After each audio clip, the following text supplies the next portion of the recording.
The US Central Command has revealed the military assets used in Operation Epic Fury launched against Iran on February 27.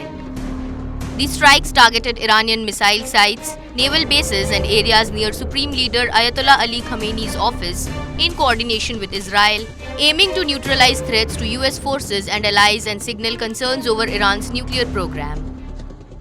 On February 28, the US deployed suicide drones, Tomahawk missiles, stealth fighters, and, for the first time in combat, low-cost one-way attack drones modeled on Iranian designs. The operation followed the US designation of AI company Anthropic as a supply chain risk, although its tools have previously been used by the intelligence and defense sectors. The Central Command listed the assets deployed in the operation, including B-2 stealth bombers, F-18, F-16, F-22, A-10 and F-35 fighter jets, EA-18G electronic attack aircraft and MQ-9 Reaper drones. Additional assets included airborne early warning and communication relay aircraft, P-8 maritime patrol and RC-135 reconnaissance planes, as well as C-17 and C-130 cargo aircraft.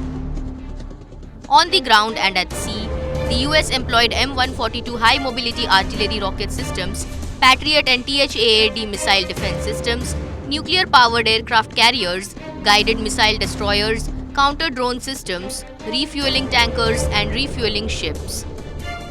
Central Command noted that the list also includes special capabilities we can't list here, highlighting the breadth of the operation.